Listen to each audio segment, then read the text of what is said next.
자리에 앉으시겠습니다. 오늘 말씀의 제목은 룻, 이름처럼 아름다운 믿음의 여인이다 라는 제목을 잡았습니다.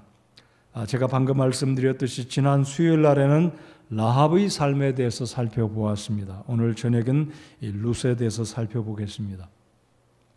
여러분, 룻은 성경책에 마태복음 1장에 등장하는 5명의 여인 중에 한 사람이기는 하지만 여러분, 성경책에 여자의 이름으로 기록된 책이 있다면 우리가 읽은 룻기입니다. 그리고 또 한 권의 책이 있다면 구약에 있습니다. 그 책의 이름이 무엇인지 여러분 알고 계시죠? 에스더기입니다.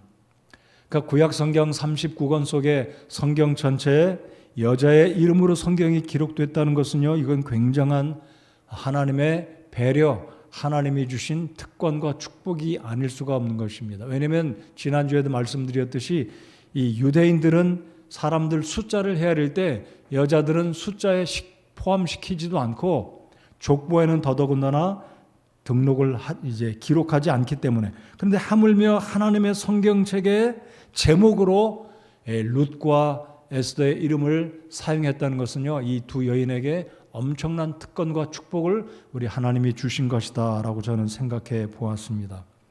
우리가 아는 대로 제가 종종 언급을 드렸듯이 캘리포니아 헐리우드의 Walk of Fame, 명예의 거리에 가면 약 숫자가 제가 약해서 2,500명 2,500명의 유명한 스타들, 거기 별 모양으로 거기에 이름들이 들어있지 않습니까?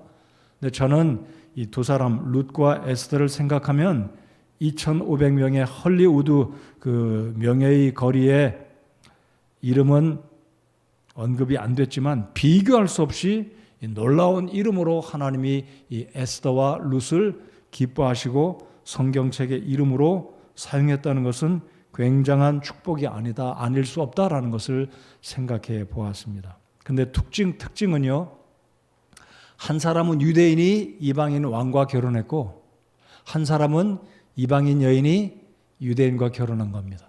그렇죠? 에스더는 유대인이지만 페르시아 제국의 왕인 아하수에로 왕과 결혼했고, 오늘 본문에 등장하는 룻은 이방 여인인데 유대인과 결혼한 것입니다.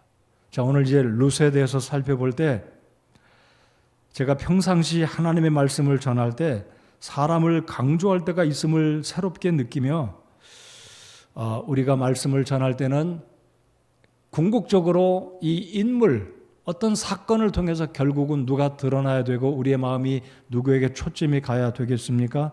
하나님의 위대하심, 우리 하나님이 우리를 그렇게 사랑하신다라는 측면으로, 그리고 예수님의 십자가로 귀결이 되어지는 우리의 말씀이 돼야 되겠고, 제가 전하는 말씀이 돼야 되겠고, 우리 사역자들이 이 강단에서 전하는 말씀이 돼야 되겠다라고 다시 한번 생각을 해봅니다. 그런데 가끔가다 제가 그걸 또 잊어먹습니다. 오늘 룻에 대해서 살펴보지만 어찌 보면 룻은 오늘 설교의 제목이고 지난주에 이어서 여주 동행한 인물의 한 사람으로 제가 주제를 잡았지만 사실은 이 룻보다는 오늘 살펴보기 원하는 인물은 룻의 두 번째 남편 보아스입니다. 이 보아스는 예수 그리스도를 상징하는 인물이기 때문에 오늘 말씀을 통해서 이 룻을 하나님이 그렇게 기뻐하시고 성경책의 제목도 룻기라고 이름을 붙여주셨고, 그리고 이 룻에게 하나님이 놀라운 축복을 주시는 이 룻의 생애 가운데 두 번째 다시 남편으로 맞이해서 이 룻의 생애가 정말 꽃이 피고 다시 인생에 큰 복을 받는 해피 엔딩으로 끝마쳐지는 이 이유는 바로 보아스를 만났기 때문이다. 그래서 보아스는 결국 예수 그리스도를 상징하는 인물이기 때문에 우리 모두도 예수님을 만날 때, 그 하나님의 선하심을 경험할 때 우리의 인생이 꽃이 피고 우리 인생이 복이 받는다라는 사실을 오늘 룻의 삶을 통해서 집중하고 포커스를 우리 하나님께, 우리 예수님께 집중하며 이 말씀을 들으시는 여러분 모두가 되시기 바랍니다. 여러분, 룻의 이름은 무엇일까요? 영어 발음으로는 R-U-T-H, Ruth. 그래서 이 룻의 이름의 뜻은 친구다라는 뜻이 있습니다. 친구 또는 beauty, 아름답다. 근데 왜 이 룻의 이름이 친구라는 의미가 있는지 이제 요한복음의 말씀을 보면 놀랍게 이 말씀에 이 요한복음 15장에 있는 말씀과 이 룻의 이름이 짝을 이루어지는 우리 하나님이 놀랍게 이 룻을 축복하시는 모습을 과연 우리 하나님의 말씀, 우리 하나님의 위대하신 구속의 역사는 이게 우연이나 저절로 된 것이 아니라 하나님의 섭리와 놀라우신 뜻이 다 이렇게 맞는구나라는 것을 발견하게 됩니다. 자, 오늘 룻기 1장부터 마지막 4장까지 다 다룰 수는 없지만은요, 그래도 1장부터 4장까지 줄거리가 되는 부분을 짚어가면서 이 룻기의 삶을, 이 룻의 삶을 통해서 우리 하나님이 얼마나 이 룻을 기뻐하셨기에 룻을 축복하셨는지 도전이 되는 시간이 되기를 바랍니다. 자, 이 룻의 신앙의 고백은 오늘 본문에 읽었던 16절, 17절, 18절에 들어 있습니다. 오늘 저녁에 나오신 여러분들 제가 여기서 대충 이렇게 뵈도 대부분 룻기의 이야기를 대부분이 알고 계시기 때문에 이게 구구절절히 다 찾아보지는 못하겠고 또 그렇게 알 시간이 없는 것 같아요. 그렇지만 이 말씀은 우리가 꼭 읽어보고 다시 한번 우리 마음속에 도전이 되고 기억하는 말씀이 돼야 할 것으로 생각합니다. 자, 오늘 읽은 이 말씀을 다시 16절을 보시겠습니다. 이 룻이 이방 여인으로 이 모압 지방, 지난주에 제가 말씀을 전했던 롯이 방문했던 그 소돔성의 우측으로 더 가면 사해바다 동쪽에 모압 지방인데 그 모압 지방에 물이 흘러서 사해바다를 흘러가기 때문에 그 지역에 물이 풍성하고 초지가 있어서 롯이 옮겨갔다고 했지 않습니까? 바로 그 우측이 소돔성 고모라성 우측이 모압 지역인데 바로 이 룻의 고향이 모압이었습니다. 근데 이 여인이 시집을 이 유대 남자 말론에게 시집을 가면서 하나님을 알게 되었다라고 우리가 추측을 할 수가 있는데 이 룻이 이런 고백을 하는 장면 제가 다시 한번 16절을 읽어보겠습니다. 룻이 이르되 나보고 어머니를 떠나며 어머니를 따르지 말고 돌아가라고 강권하지 마소서. 어머니께서 가시는 곳에 나도 가고 어머니께서 머무시는 곳에 나도 머물리이다. 어머니의 백성이 내 백성이 되고 어머니의 하나님이 내 하나님이 되시리니. 여러분, 이 모압 여인 룻은 어찌 자기의 친정 식구가 생각이 나지 않았겠습니까? 어찌 어렸을 때부터 같이 자랐던 소꿉친구가 생각이 나지 않았겠습니까? 근데 이 룻이 남편도 잃고 이제 한 집안의 이 나오미를 비롯해서 이 룻의 동서였던 오르바도 전부 다 과부가 된 거예요. 자, 1장 1절을 보면 이 엘리멜렉의 집안이 베들레헴에서 살다가 기근이 들었을 때 이 기근의 이유로 모압 땅으로 이민을 갑니다. 엘리멜렉의 일가가 아내와 두 아들을 데리고 네 식구가 모압으로 기근을 피해 피난을 간다, 이민을 간다라고 생각을 하는데 아마 이들을 잠깐 이제 1절 마지막 절을 보시겠습니다. 엘리멜렉이 자기 아내와 두 아들을 데리고 모압 지방에 가서 머물렀는데 아마 이 의미를 보면 잠깐 기근을 피해서 잠깐 머물다가 하나님의 땅, 주님이 주신 가나안 땅으로 돌아오려고 계획했는지 모르지만 이 기간이 늘어납니다. 그리고 10년이 돼버렸어요. 10년. 이제 2절 마지막 절을 보시면 거기에 계속해서 머물렀는데 라는 말씀이 있습니다. 그리고 이 1장 4절을 보면 거기서 몇 년쯤 거하였다고 말합니까? 10년이 지나버린 거예요. 눈 깜짝할 새. 우리가 흔히 그런 말 하잖아요. 벌써 10년이 지났네. 10년이 지나는 동안 10년이 됐을 때 남편들이 죽었는지 모르지만 아무튼 10년 기간 동안에 나오미의 남편 엘리멜렉이 죽었고 기둥과 같았던 두 아들 말론과 기련마저 죽어버린 것입니다.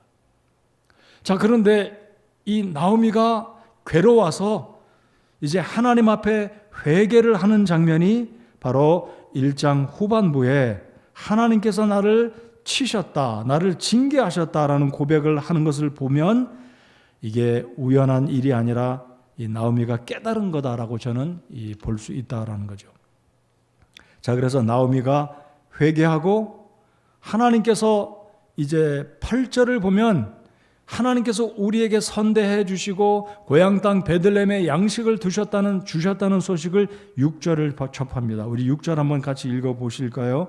시작. 그때 그녀가 주께서 자신의 백성을 돌아보사 그들에게 빵을 주셨다는 것을 모압 지방에서 들었으므로 모압 지방에서 돌아오려고 자기의 며느리들과 함께 일어나니라.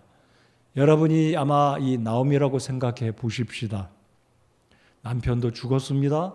두 아들도 죽었습니다. 그리고 깨달은 것은 하나님이 우리 가정, 하나님이 징계하셔서 벌을 내리셔서 이렇게 우리가 내 인생이 이렇게 힘이 들었다.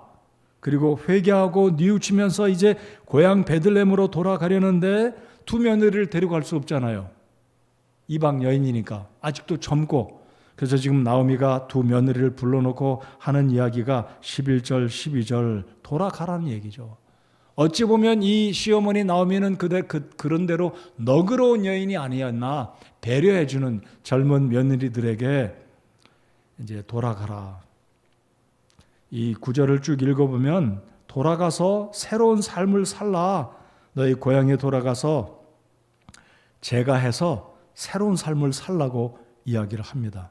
그러자 이제 둘째 며느리 오르바는 어머니에게 이 고대 근동의 풍습처럼 어머니의 뺨에 이 뺨을 비비고 인사하고 친정으로 돌아갔는데, 바로 이 첫 번째 며느리 룻은 오늘 읽은 16절처럼 절대적으로 돌아가지 않겠다. 어머니께서 가시는 곳에 나도 가고 어머니께서 머무시는 곳에 나도 머물리이다. 어머니의 백성이 내 백성이 되고 어머니의 하나님이 내 하나님이 되시리니. 여러분, 이 고백은요, 굉장한 고백이 아닐 수가 없다고 생각합니다. 젊은 여인 이 룻의 나이를 가늠하기는 쉽지 않겠지만 상당히 아직도 젊은 여인의 이 모압 여인이 남편도 죽었죠. 근데 시어머니마저 너 친정으로 돌아가서 다시 내 삶을 원하는 대로 살라라고 허가까지 해 주었는데 이 룻은 아니라는 거죠. 어머니의 백성이 나의 백성. 쉽습니까? 고부와의 관계가 어려운데 그건 둘째치고 어머니 백성이 내 백성, 어머니 하나님이 내 하나님이 된다는 이 고백은요, 실로 엄청난 위대한 고백이 아닐 수가 없는 것입니다. 이러했기 때문에 이 룻의 믿음이 있었기에 우리 하나님이 룻을 선대하시고 이 룻기에 등장하는 헤세드의 축복을, 하나님의 친절을 이 나오미와 룻이 은혜를 입습니다. 아니, 룻 한 사람 때문에 어찌 보면 그의 시어머니 나오미까지도 4장에 보면 이 룻이 두 번째 결혼을 해서 아들을 낳았는데 그 아들을 자신의 시어머니 무릎에 올려놓지 않습니까? 그래서 나오미의 친구들이 나오미를 축하합니다. 야, 아들을 보았다. 손주를 보았다. 그러니까 이 룻이 얼마나 하나님의 은혜를 입었습니까? 자, 그러면 저는 이렇게 정리해 보았습니다. 룻이 하나님의 헤세드, 친절, 그 호의를 입을 수 있었던 것은 보아스를 만나 유력한 남자, 젠틀맨, 부자, 굉장한 영향력이 있었던 이 보아스를 만날 수 있었던 것은 두 가지 이유다라고 생각합니다. 첫째는 이 룻이 하나님을 믿고 구원받았기 때문에 하나님의 은총, 하나님의 헤세드를 받을 수 있었다라는 것입니다. 둘째는 이 룻이 구원받았지만 방금 읽었던 이 구절처럼 나오미가 너의 고향으로 돌아가서 너의 백성과 함께 살아라. 다시 결혼해서 너의 남은 삶을 잘 살아라.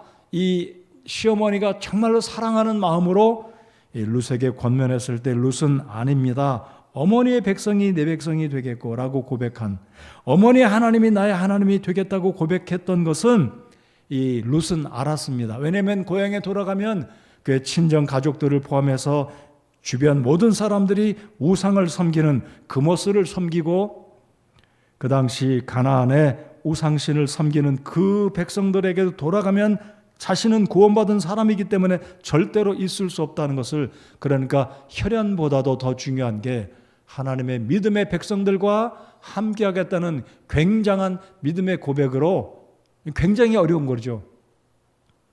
이 룻이 이렇게 고백을 했기 때문에 하나님은 룻의 믿음을 보시고 룻을 축복하셨다라고 저는 믿습니다. 이제 8절 한번 보시겠습니다. 1장 8절을 한번 같이 읽어보겠습니다. 시작.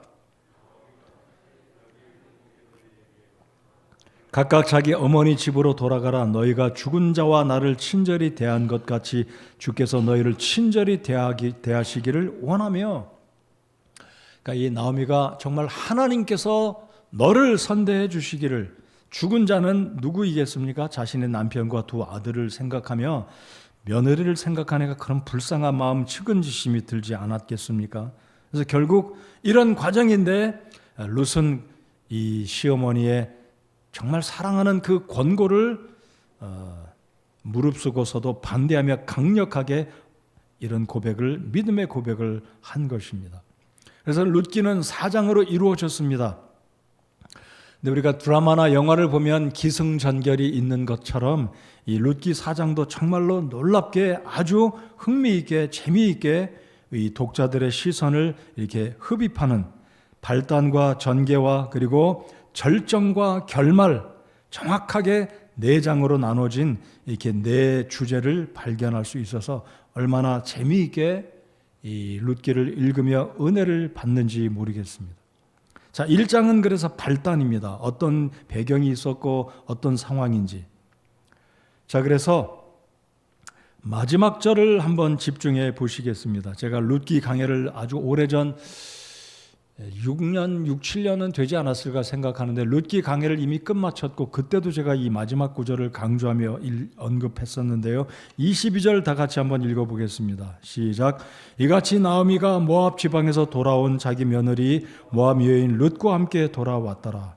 그들이 보리 수확을 시작할 때 베들레헴에 이르렀더라.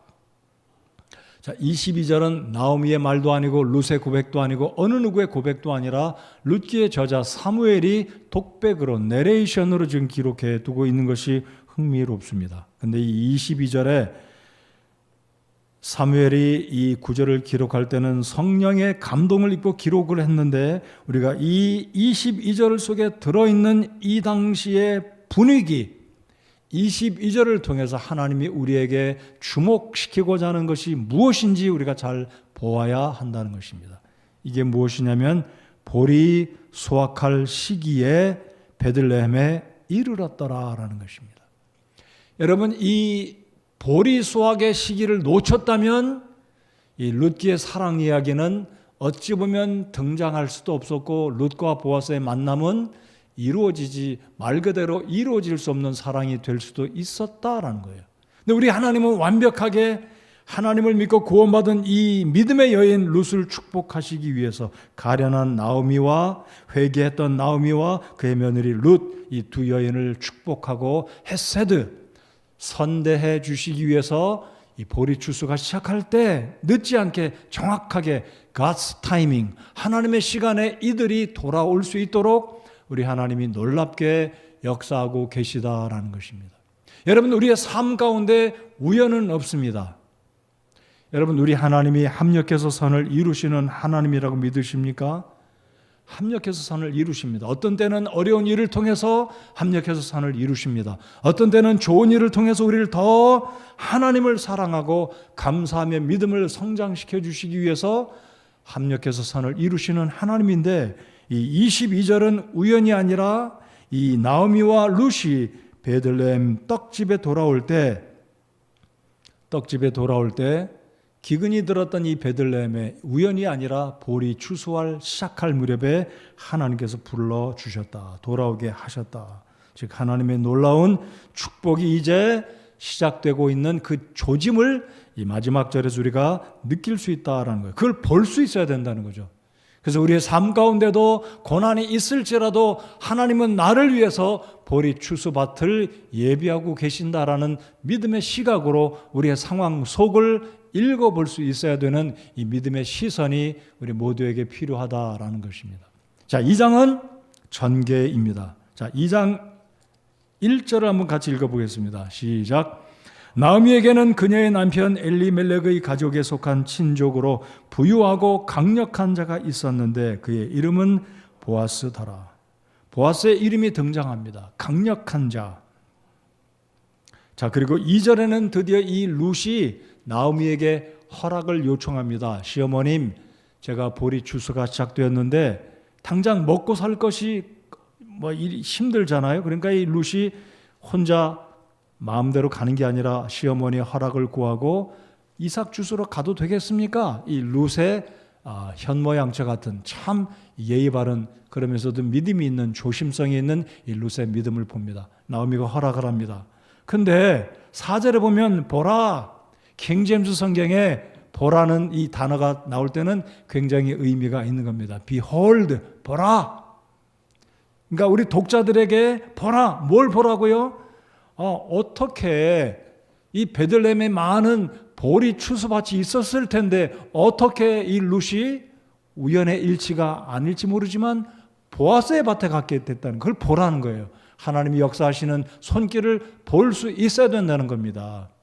우연이 아니라는 거죠. 추수 시기에 온 것도 우연이 아니고 어떻게 룻이 그 많은 필드에 가서 보리 추수밭에 가는데 어떻게 보아스의 밭에 가게 됐냐 이거죠. 그 발걸음을 인도하신 분이 우리 하나님께서 이 룻의 가정을 축복하시고자 선하신 역사하심이 있었다는 거예요. 믿으십니까? 우리 인생의 발걸음을 인도하시는 분은 하나님이시다라는 것을 우리가 믿어야 된다는 거죠. 자, 그래서 이 룻이 보리 추수를 하게 되는데, 보리 추수가 아니라 이삭을 줍잖아요. 근데 이 보아스가 하필이면 또 그 시간에 온 거예요. 묻습니다. 저 처자가 누구냐? 모르겠습니다. 모압 사람들의 외모와 유대인들의 외모는 이렇게 피부색이 다르고 머리카락 색깔이 그러지는 않을 거라고 봐요. 아무튼 보아스가 물어요. 생소하니까. 저 여자가 누구냐? 그랬더니 시종 들고 거기 있는 일하는 일꾼들이 여차저차해서 저 사람이 모압 여인이고 나오미의 며느리랍니다. 이 말을 들었던 이 보아스는 그러면 일부러 보리삭을 일부러 흘려라. 그리고 밥 먹을 때는 저 여자를 불러다가 같이 먹게 하고 반찬도 주고, 여기 2장 14절에 보면 초를 주라 그러잖아요. 초.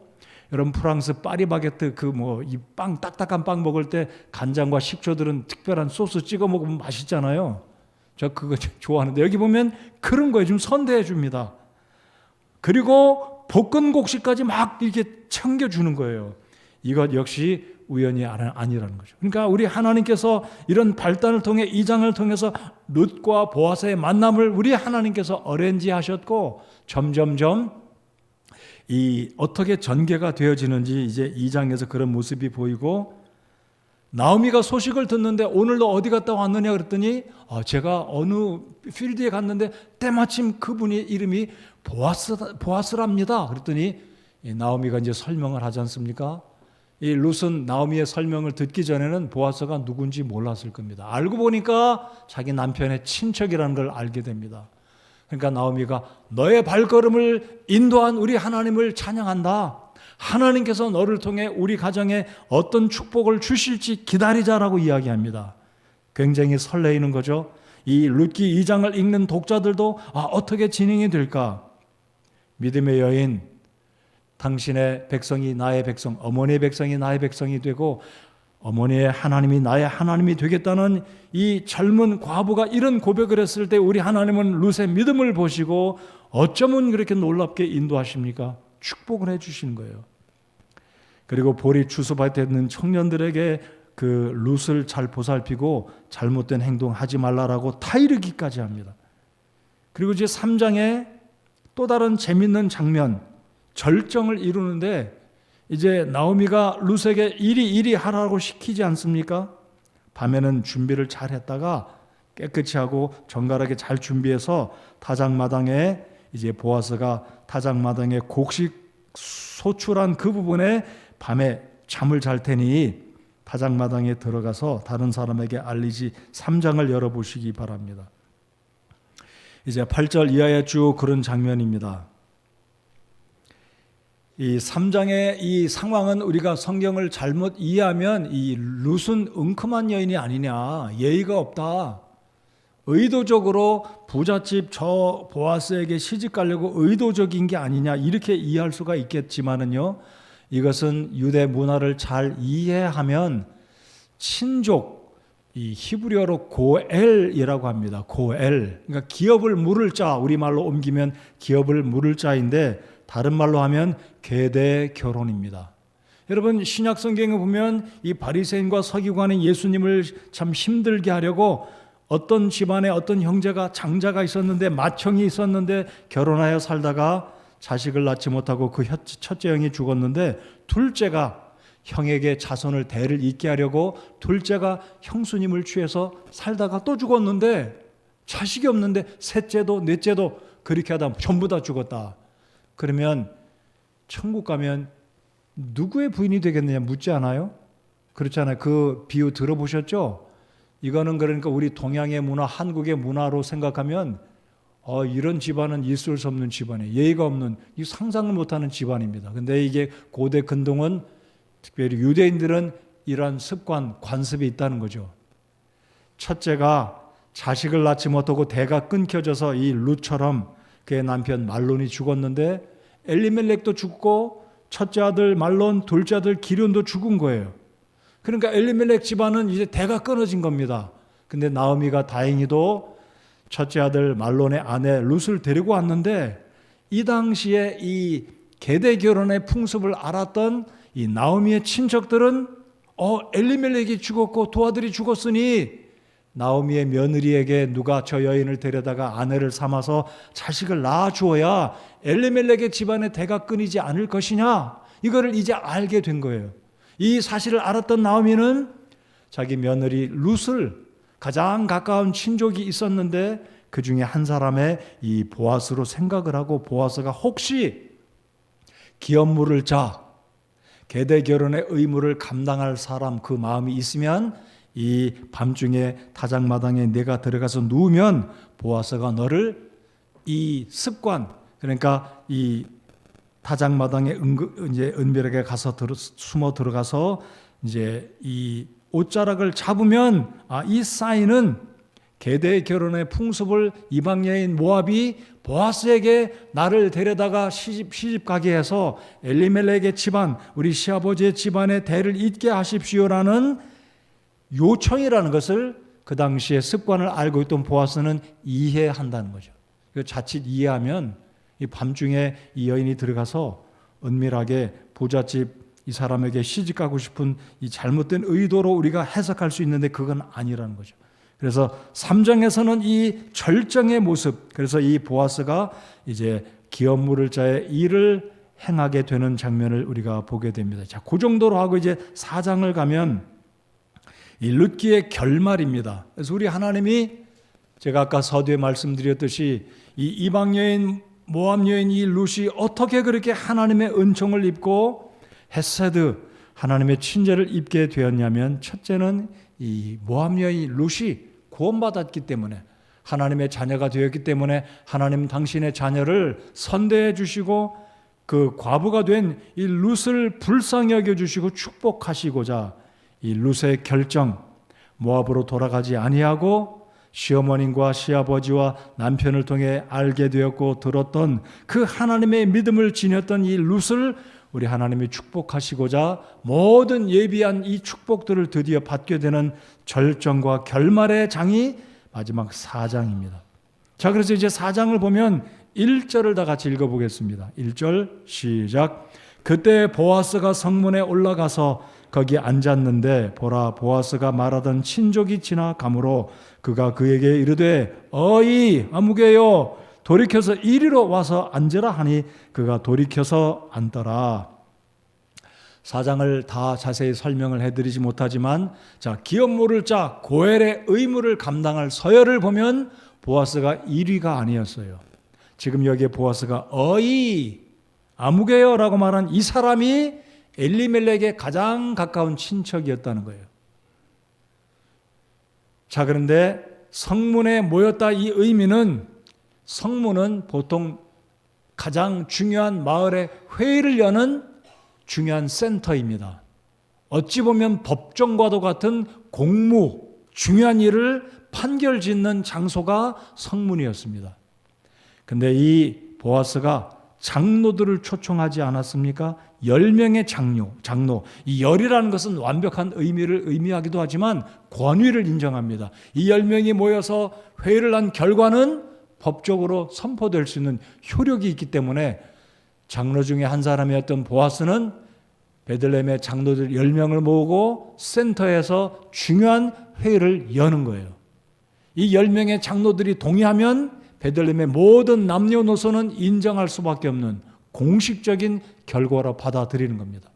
그래서 이 마을에 유력했던 부자였고 나이도 들었고 리더십이 있었던 신사, 믿음의 사람 이 보아스가 동료 장로들을 모읍니다. 소집을 한 거죠. 그리고 기업 물을 자의 책임을 빨리 감당해야 되기 때문에, 왜냐하면 전날 밤에 이 룻이 자신에게 정식으로 기업을 물어주십시오라고 도움을 요청해 왔기 때문에 거절할 수 없기 때문에 이것을 룻에게 약속하고 너 기다려라. 그리고 회의를 연 것이 바로 4장 1절의 상황입니다. 그리고 때마침 엘리멜렉의 가장 가까운 친척이 지나가니까 이제 기업을 물어라. 왜냐하면 엘리멜렉과 두 아들은 모압으로 갈 때 땅을 팔았을 것입니다. 이제 이 나오미가 돌아왔을 때 어떻습니까? 재산도 다 없어졌죠.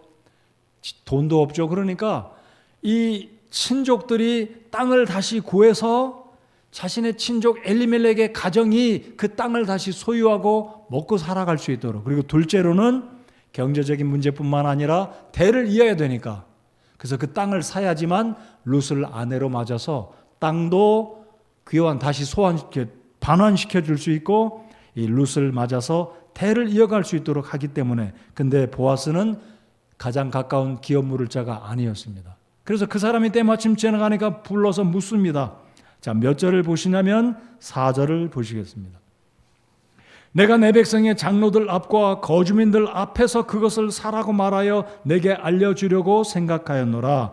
내가 그것을 물으려니와, 물은다는 말은 내가 기꺼이 엘리멜렉의 친척이기 때문에 값을 주고 그 땅을 사서 나오미와 룻에게 그 땅을 반환시켜 주겠느냐, 내가 친척의 의무를 감당하겠느냐, 너 기꺼이 돈 지불해서 그 땅을 사겠느냐, 물으겠느냐, 그 의미입니다. 자, 그러자 이 사람이 뭐라고 대답합니까? 내가 물으지 아니하려거든 내게 구하여 내가 알게 하라. 너 외에는 그것을 물을 자가 없으며 너 다음은 나니라. 이해가 되셨죠? 자, 근데 이 사람이 뭐라고 대답합니까? 안 하겠다 그럽니다. 6절 다 같이 읽겠습니다. 6절 시작. 그 친족이 이르되 나는 내 상속 재산에 손해가 있을까 염려하여 나를 위해 그것을 물을 수 없나니 나의 물을 권리를 내가 취하라. 나는 그것을 물을 수 없노라 하니라. 그러니까 이 사람은 엘리멜렉의 그 땅을 사가지고 나오미와 룻에게 줄 수가 없는 거예요. 땅을 사는 게 땅값이 이게 한두 푼이 아니지 않습니까? 그러니까 이 제일 가까운 친척이었던 이 아무개, 이 사람은 나 안 하겠다 이거죠. 자기 돈 생각하고. 자, 그러자 공식적으로 장로들 앞에서 분명히 선포되었습니다. 자, 그러자 보아스가 이제 이 기업 물을 자 고엘의 의무를 감당합니다. 그리고 8절에 너 다시 이 사건에 대해서 내가 한 말에 대해서 책임을 져라 하고 신발을 바꿔 신습니다. 8절 다 같이 읽습니다. 시작. 그러므로 그 친족이 보아스에게 이르기를 내가 너를 위해 그것을 사라 하고 그처럼 자기 신을 벗으니라. 그 친족이 말합니다. 나는 안 할 테니까 그럼 네가 사라 보아스. 그러면서 신을 벗어서 바꿔 신습니다. 이것은 그 당시 이스라엘 백성들 사이에 중요한 약속을 했을 때는 신발을 바꿔 신는다고 그래요. 여러분 가끔가다 우리 신발 바꿔 신잖아요. 바로 이것은 유대인들의 관습이었습니다. 신발을 바꿔 신는다는 것은 어떠한 중요한 약속을 이 신발 주인과 내 신발을 그 사람에게 주고 그 사람의 신발을 내가 신었을 때는 이 두 사람 간의 징표다라는 거죠. 자, 그래서 결국 보아스가 기업 물을 자를 감당하고 드디어 이 보아스가 룻을 취합니다. 13절. 아름다운 사랑 이야기가 놀랍게 이제 결말로 맞이하는 이 13절. 우리 다 같이 한번 13절을 읽겠습니다. 시작. 이에 보아스가 룻을 취하여 자기 아내로 삼고 그녀에게로 들어가니 주께서 그녀를 수태하게 하심으로 그녀가 아들을 낳으매. 자, 이제 중요한 구절 몇 절을 읽냐면은요, 21절을 22절을 두 구절을 읽겠습니다. 시작. 살몬은 보아스를 낳았고 보아스는 오벳을 낳았고 오벳은 이새를 낳았고 이새는 다윗을 낳았더라. 드디어 룻기의 마지막 등장하는 인물은 다윗입니다. 여러분, 다윗은 왕입니다. 예수님의 조상.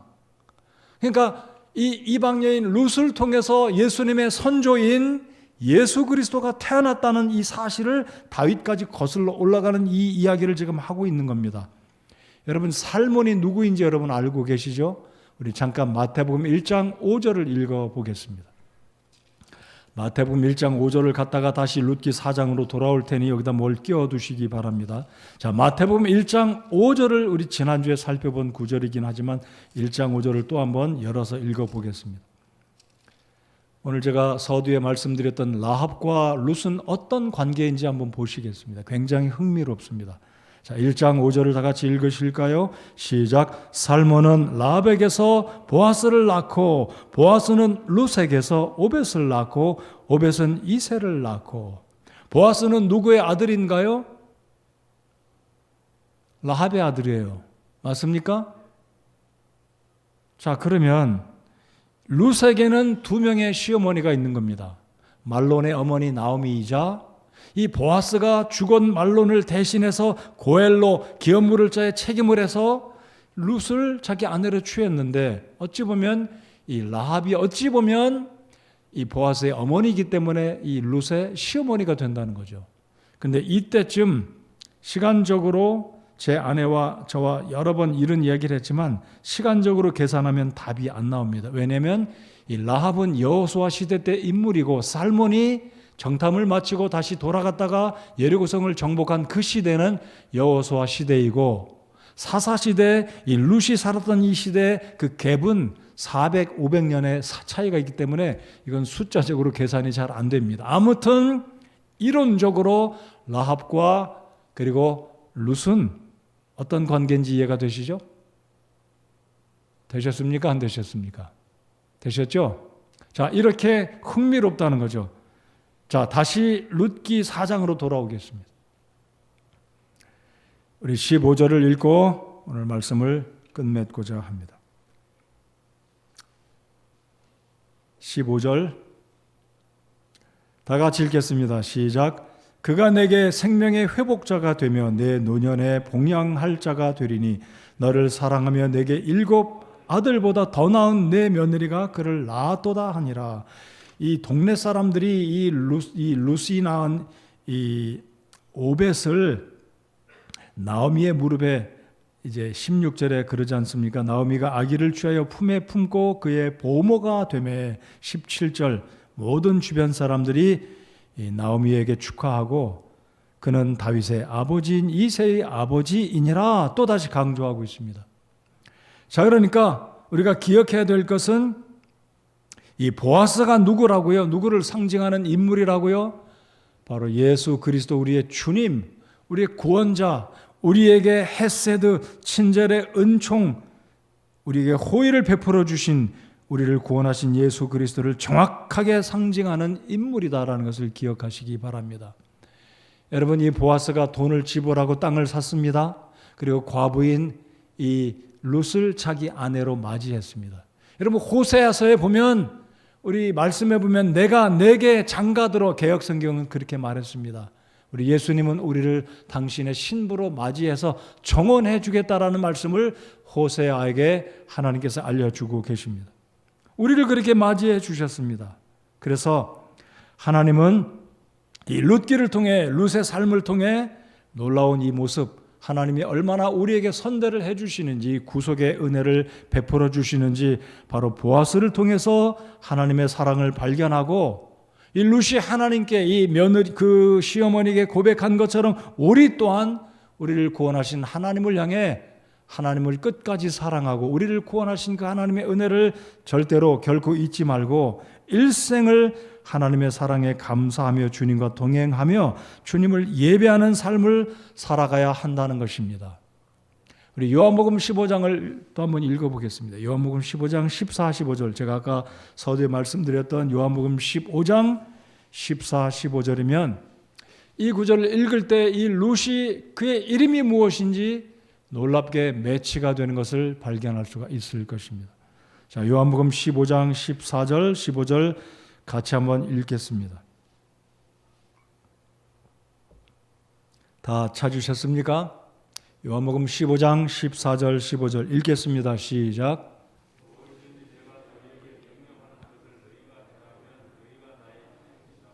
이제부터는 내가 너희를 종이라 하지 아니하리니 종은 자기 주인이 하는 것을 알지 못하느니라. 오히려 내가 너희를 친구라 하였나니 이는 내가 내 아버지께 들은 모든 것을 너희에게 알려주었기 때문이라. 아멘. 자, 이방 여인 룻은 자신의 이름과 같이 친구라는 이름 또는 우정이라는 이름, 그리고 또 나아가 아름답다는 이름의 의미처럼 이 룻이 하나님께 나오미에게 고백했던 어머니의 백성이 나의 백성이 될 것이고 어머니의 하나님이 나의 하나님이 될 것이라는 이 놀라운 결정과 고백을 하고 시어머니를 따라서 한 번도 가보지 않았던 룻에게는 얼마나 생소한 땅이겠습니까? 시집살이가 쉽지 않았을 것입니다. 그러나 이런 고백을 했던 룻을 향한 우리 하나님이 구원하셨고 보아스를 만나서 결혼하게 하심으로 그의 인생의 후반기가 정말로 놀랍게 이전보다 더 큰 축복으로 인생을 마무리하는 큰 복을 받을 수 있었다는 것. 그리고 요한복음 15장에 있는 이 말씀을 보면 우리 예수님께서 저와 여러분을 구원하시고 친구 삼아 주신 것처럼 하나님은 바로 이방 여인 룻을 그렇게 친구 삼아 주시고 헤세드의 은혜, 바로 친절을 베풀어 주시는 이 놀라운 사랑을 발견할 수가 있다는 것입니다. 바로 이 룻은 그런 고백이 있었고 그런 결단이 있었기에 하나님의 놀라운 친절의 은혜를 받고 이 룻의 삶은 어느 누구 못지않은 놀라운 복을 받은, 그리고 아까 설교 서두에 말씀드렸듯이 룻기라는 책의 이름으로 그리고 예수님의 조상으로 마태복음에 등장하는 5명의 여인 가운데 어느 여인 못지않게 복이 있는 여인으로 삶을 살다가 천국에 들어갔을 것이다 라고 믿습니다. 한 가지 또 놀라운 것은 무엇이냐면요, 솔로몬이 성전을 짓고 성전 앞에 그 기둥을 세우는데 그 기둥의 이름, 2개의 기둥의 이름이 무엇인지 아시죠? 보아스와 뭐라고요? 야긴이다. 보아스라는 이름이 또 성전의 기둥에까지 이름이 언급되고 있다는 거죠. 이것은 놀라운 신약의 의미로 보면 바울 사도가 구원받은 성도들을 성전이라고 말씀하셨는데 보아스는 성전의 기초로, 기둥으로 성전을 바치듯이 바로 우리의 삶에 우리를 구원하신 예수 그리스도 영적으로 상징하고 있는 룻기 3장 4장에 등장하는 보아스가 바로 우리의 삶의 성전이 되신 예수님, 우리 삶의 기둥이 되시는 이 놀라운 예수님을 우리에게 보여주고 있다는 것을 기억하시며 우리 주님께 놀라운 감사와 경배의 대상으로 우리 주님이 얼마나 우리를 선대해 주시고 감당할 수 없는 이 축복을 주시는지 기억하시면서 룻을 생각하면 그의 이름처럼 그가 이방 여인이었지만 집으로 돌아가서 다시 시집가서 그의 삶을 잘 살 수 있었음에도 불구하고 그가 만난 구원의 하나님을 절대로 포기하지 않고 돌아가지 않고 시어머니 나오미를 붙여차 베들레헴에 들어가서 일평생을 살아갈 때 하나님이 얼마나 룻을 선대하시고 축복하셨는지 우리의 삶에도 우리 주님께서 그렇게 선대하실 것이고 축복하실 것이라는 확신을 가지고 주님과 동행하며 하나님을 예배하고 이 놀랍게 룻기를 통해서 우리에게 보여주시는 예수 그리스도의 그 위대하신 사랑에 감격하고 감사하는 저와 여러분 모두가 되어야 하겠습니다. 복이 되는 말씀이신가요? 우리 주님께 감사드리겠습니다. 이 시간 다 같이 자리에서 일어나서 우리 찬양을 하겠습니다.